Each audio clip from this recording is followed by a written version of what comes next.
परवरदिगार आलम का पैगाम लोगों तक, तो बीवी ने सबसे पहले आप पर ईमान लाई।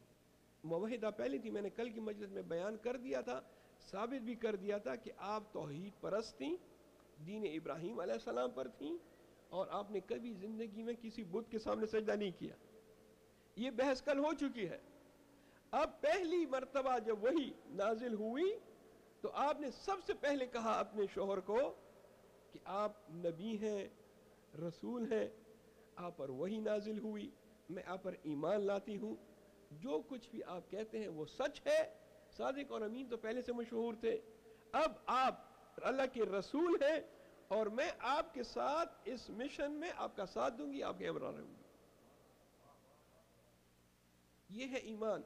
लिहाजा अब्बास जो कि हजरत के चचा थे, अब अब्बास इब्न अब्दुल मुत्तलिब बयान करते हैं रिवायत कि खाने काबा के करीब उनका एक मेहमान आया, या मदीने से आया या ताइफ से। वो वहाँ खाने काबा की दीवार के करीब खड़े थे, अचानक देखा कि एक नौजवान आया, खाने काबा की तरफ रुख करके खड़ा हो गया। उसके बाद फौरन एक और नौजवान जो उनसे उम्र में कम था वो आया, उसके पीछे खड़ा हो गया, और फिर एक खातून आई और वो उस नौजवान के पीछे। ये पहली नमाज जमात के साथ खाना काबा के अंदर। तो वो मेहमान पूछता है, अब्बास ये क्या है और ये कौन है? अब्बास ने कहा, ये जो सबसे आगे खड़ा है ये मेरा भतीजा है, इसका नाम मोहम्मद है। और उसके बाद अल्लाहुम्मा सल्ली अला मुहम्मद व आले मुहम्मद। जज़ाकल्लाह। हदीस में है कि जो मेरा नाम सुने और मुझ पे दरूद न भेजे फ़कत जफ़ानी, उसने मुझ पर जुल्म किया है। लिहाजा जब भी नामी गिरामी आप सुने, बहुत अच्छी आदत है, आप ज़रूर दरूद भेजा करें।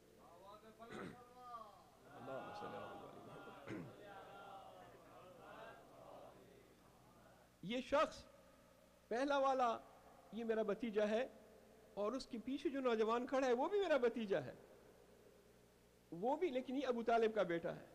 वो मेरे भाई अब्दुल्ला का बेटा, ये मेरे भाई अबू तालिब का। और ये जो खातून नजर आ रही है ये मेरे भतीजे की बीवी है, खदीजा नाम है, मलिक। ये क्या कर रहे हैं? कहते हैं ये नमाज पढ़ रहे हैं। ये नमाज पहले तो हमने नहीं देखी। कहाँ? ये जो है दीन है, दीन इस्लाम, ये दीन इस्लाम के मानने वाले हैं, ये दीन इस्लाम पर हैं। खुद भी यकीन करते थे लेकिन शायद जाहिर न करते हो जनाब अब्बास, ये मुख्तलिफ चीज़ें हैं। लेकिन ये पहली नमाज जो 3 आदमियों ने पढ़ी, बाज़ ने कहा कि बहुत जल्दी हज़रत जाफ़र तैयार भी इनके साथ मिल गए थे। ये पहली नमाज थी, इब्तिदाए दीन, नया नया इस्लाम। उस वक़्त ये हालात थे कि इरशाद हुआ कुलू ला इलाहा इल्लल्लाह तुफ्लिहू, सिर्फ ला इलाहा इल्लल्लाह कह दो फलाह पा जाओगे, क्योंकि ज़माना ऐसा था। अब बाद में कहानी साथ में और भी चीज़ें हैं, लेकिन वो ज़माना था कि कुलू ला इलाहा इल्लल्लाह, खुदा नहीं, खुदा के सिवा और कोई माबूद नहीं है, सिर्फ अल्लाह है, तुफ्लिहू, तुम कामयाब हो गए। मिलके दरूद भेजो मोहम्मद अलैहि।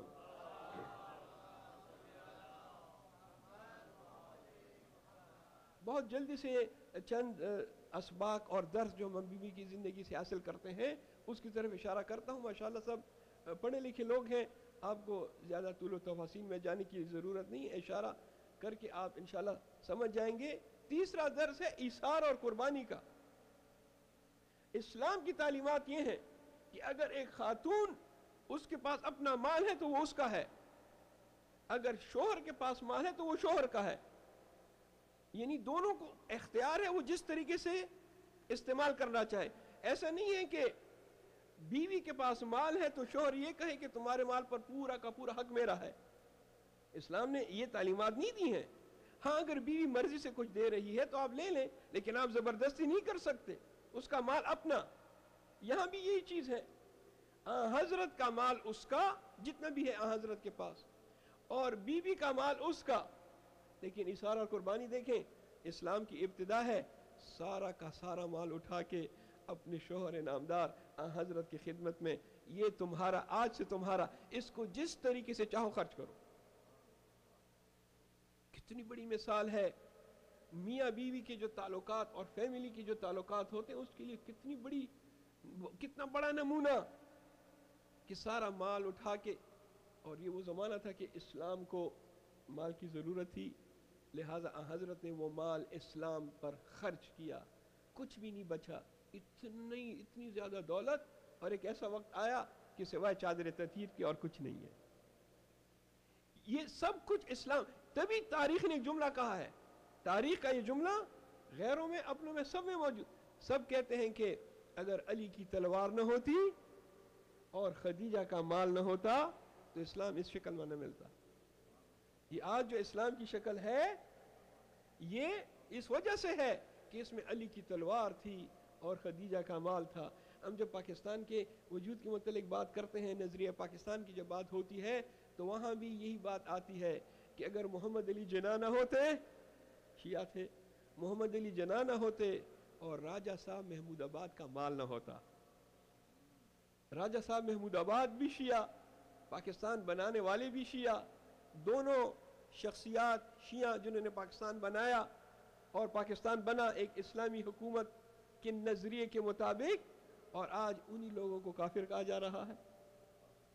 جس کی دولت سے پاکستان بنا، جس کی محنتوں اور کاوشوں سے پاکستان بنا، ان کو آج اسی ملک میں کافر کہہ رہے ہیں. ایک مرتبہ پھر درود بھیجو محمد اور آل محمد پر.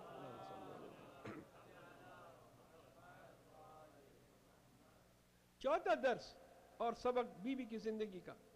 چوتھے کے بعد ایک پانچواں ہے جس کے ساتھ ربط مصائب ہے، اور پھر انشاءاللہ مغرب کا وقت قریب ہوگا. چوتھا درس شوہرداری ہے. کیسے شوہر کا احترام، کیسے گھر میں شوہر کی عزت اور احترام، وہ ہم بیوی سے سیکھتے ہیں. کبھی شکایت کا موقع نہیں دیا، بلکہ آپ کی وفات کے بعد شوہر نے ہمیشہ بیوی کو یاد رکھا اور یاد کیا. یہی تو ہوتا ہے. اگر بیوی مر جائے، بیوی جب مر جاتی ہے شوہر اس کو یاد کرتا ہے تو سمجھ جائیں کہ وہ بہت ہی اچھی بیوی تھی. اگر شوہر مر گیا، بیوی اپنے شوہر کو اچھے ناموں سے اور اچھے کاموں سے یاد کرے تو سمجھ جائیں کہ بہترین شوہر تھا. یہاں پہ تاریخ میں ملتا ہے کہ حضرت ہمیشہ بیوی کو یاد کرتے تھے، ہمیشہ بیوی کا ذکر ہوتا تھا. ایک اور بیوی تھی، چھوٹی بیوی، وہ بہت حسد کرتی تھی. یہ انہی کی کتابوں میں ہے، سب کتابوں میں. اس نے ایک مرتبہ کہا کہ یا رسول اللہ، آپ اس کا اتنا ذکر کیوں کرتے ہیں؟ اور جو الفاظ استعمال کیے چونکہ ہیں تاریخ میں، اس لیے میری زبان پہ نہیں آ رہے. خاک بردہانم. اللہ تعالیٰ نے تو اس بڑھیا سے آپ کو اچھی بیوی دے دی، وہ تو بڑھیا تھی، اور اللہ تعالیٰ نے تو آپ کو اس سے اچھی بیوی آپ کو مل گئی، تو آپ اس کو کیوں اتنا یاد کرتے ہیں اور ہمیشہ اس کی تعریف کرتے ہیں؟ آپ نے فوراً چپ کرایا، اور کتابوں میں ہے کہ چند دن آپ نے اس سے بات بھی نہیں کی، اس بیوی سے قطع کلام کیا، بات نہیں کی، اور اسی وقت جواب دیا. کہا بالکل غلط، مجھے اس جیسی بیوی اس کے بعد نہیں ملی، مجھے خدیجہ جیسی بیوی نہیں ملی. اس نے اس وقت مجھ پر ایمان لائی جب لوگوں نے مجھ کو جھٹلایا. اس وقت میرا ہاتھ تھاما جب میں تنگ دست تھا، اور اللہ تعالیٰ نے اس سے مجھے اولاد دی جبکہ باقی بیویاں بانجھ تھیں. لہذا کبھی بھی یہ مت سوچنا کہ اللہ تعالیٰ نے مجھے اس سے بہتر بیوی دی، اس سے بہتر بیوی نہیں ہو سکتی. ہمیشہ اچھے الفاظ میں ذکر کیا. یہ وہابیوں کا ایک جو سرغنہ ہے، بہت پہلے مرا ہے، ابن تیمیہ نام ہے اس کا. اس نے کتاب لکھی ہے، 5 جلد کی کتاب ہے، منہاج السنہ. اصل میں دیکھا جائے تو وہ منہاج السنہ اس کا نام غلط ہے، اس کا منہاج البدع نام ہونا چاہیے. سب بدعت ہے اور اہل البیت کے خلاف بہت زیادہ عناد، بہت زیادہ. ایک چیز وہاں لکھتا ہے، بڑی عجیب چیز ہے. کہتا ہے کہ فلاں بیوی جو تھی، چھوٹی بیوی، وہ جناب خدیجہ سے فضیلت میں زیادہ تھی، اس کی فضیلت زیادہ تھی.